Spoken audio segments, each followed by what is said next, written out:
My beloved grandfather died in 2003. Just fell asleep and did not wake up. Heart. He was a wonderful man, and we had a close and warm relationship. In general, I loved him very much and was very worried. I was especially worried because I didn't have time to say goodbye. He lived far away. I came every vacation, but as they say, death takes away loved ones when it's needed. In general, my story will be short. It was the 40th day, and my family and I, Dad, Mom, me and my other maternal grandfather sat down at the table to remember. We thought about our grandfather, what he was like, what good things connected us. We were sitting in the kitchen. We don't have a door at the entrance to the kitchen, but there is an arch. Through this arch you can see the corridor. And immediately we had a big picture in a glass frame. When my dad said, "May God rest his soul," we all fell silent. And then my dog, a Cocker Spaniel, jumped up and stood in the archway, wagging his tail. And then we saw it all, the painting began to sway left and right, as if someone was shaking it. This was repeated 3 times, and then she fell with a loud crash, and the glass shattered. Everyone saw it, and Dad jumped up and said, "Did you see that?"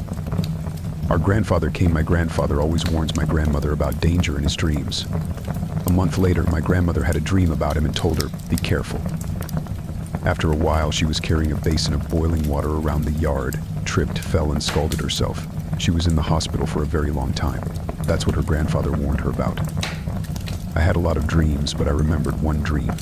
It was prophetic. I dreamed that my grandmother and I are sitting at a large table in the courtyard of their private house, and all the relatives on the grandfather's side are sitting at the table. And we sit, drink, eat. In general, a feast. We see Grandpa poking around in the garden, digging something up. Then he comes over, sticks a shovel into the ground, rubs his hands, and says, "Well, that's it. The job is done." I go and look at the place where he was digging. And there's a grave. A week later, my aunt, my grandfather's niece, died, cancer. Yes, my story may seem trivial and uninteresting to some, but it really happened in my life. That's why I decided to share it. My grandmother died last winter. When the funeral service took out the body, the workers stumbled over all the thresholds, although my sister immediately said, "Here's the threshold, here's the threshold." And when the body was carried out of the gate, she fell out of their hands, right in the middle of the gate. It so happened that my dad, her only son, lives in another city, and my grandmother repeated all her life, "Come to the funeral." I was in charge of the funeral arrangements. At first, the car that brought her refused to start. Only from the 4th time, there were 2 of them at different times from different places. Then there were difficulties in obtaining a death certificate. Everything went like clockwork when I mentally said, "Grandma, please don't stop me from organizing the funeral. Dad will already be here. He will have time to say goodbye." Strange things also happened at the funeral service, but this is more about the fate of my grandmother. I will not voice it. There was a functioning church in the small town of my childhood, not far from my grandmother's house. On holidays, one could hear the solemn and sonorous chime of bells here. My grandmother and I often went to church. My grandmother did not like to serve, although she came from a family of priests. She briefly went into the temple, put candles on, and crossing herself, went to the cemetery where numerous relatives are buried. The church was often visited by a young man, neatly dressed, fair-haired, very handsome. The look in his blue eyes was childishly naive, and his behavior was more like that of a trusting big child. It was Joseph, the local idiot. He served diligently in the temple and helped in other matters. He swept the yard, took out the garbage. If the old woman became ill after the service, Joseph escorted the unfortunate woman home, supporting her by the hand and saying, "You're old, you need to stay at home." The boys mocked the fool, they teased him, threw unripe apples. Joseph, to the joy of the offender, wept bitterly and went to complain to his father. The fool also had his own oddities.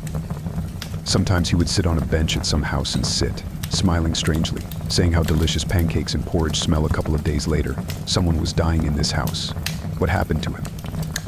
Why did he become like this? Was it from birth? I don't know. I didn't ask then, but now I have no one to ask. One day, in front of my eyes, Joseph approached a young woman and began stroking her shoulder with the words, "You will wear a black handkerchief, but you will not wear it for a long time." Later, my grandmother told me that the woman's husband died suddenly, but according to Joseph's predictions, she did not remain a widow for long. I recall another unpleasant incident. The guys from our yard amused themselves by insulting Joseph. They often waited for him to come, and the hunt began. They were shouting, teasing, throwing everything they could get their hands on. We girls tried to stop them. They were already furious, especially since their victim was sitting on the path with his head in his hands. We knew it wouldn't end well. Some girls tried to stop the boys, while others ran after the adults.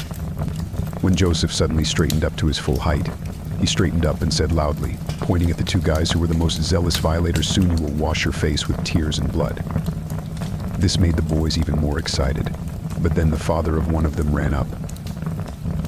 It's over. The parents punished the attackers and Joseph left. A few days later, the guys climbed into an abandoned house, and their three fell into the basement. One quietly left, and those whom Joseph pointed out were severely beaten. One was even taken to the regional surgical center. They came to their senses later, but it took them a long time to recover. The last time I saw Joseph was a few years later. He walked around the cemetery, sat on the graves and talked quietly, looking at the monuments or crosses. Grandma told me that Joseph died sitting in the sun outside the church. He looked up at the sky and smiled. The year was 2000. At that time I had a friend, Lena, a very energetic, kind, cheerful girl. By the way, she was also very serious. In her early 20s, she pulled the whole family on herself and did not deny her elderly parents anything, and helped her older brother and family as best she could. And so, somehow, my other friends and I began to notice all sorts of oddities behind her, which at that time seemed very funny to us. We were standing at a traffic light, crossing the road. There didn't seem to be any cars, and we decided to run through a red light. She grabs both of us by the scruff of the neck. She was bigger than us. It's a shame, she says, to die under the wheels of an Audi if you're actually being hit by a Mercedes. Well, we laughed. Agreed, it seems. After a while, we stand with her mother in the entrance, smoke. Then she tells us, "I don't want to get married, but I want to be a bride. I want to go out to the entrance in a wedding dress so that all the neighbors come out to look at me." Well, of course, we were surprised by such a desire, but what can you do? And a couple of days later, we were on our way to celebrate my birthday. Accordingly to nature, the very end of May, God himself ordered. Lena came to me, as it should be, to help. Here we are fussing, getting ready, and then, just before we leave, she remembers. "Peter, I forgot my passport." I'm laughing. "But why do you need a passport in a forest boarding house? Who's going to ask you there?" And she just refused, that's all. What can we do? With all these shopping bags, a clogged car, we dragged ourselves to the other side of the city to get a passport.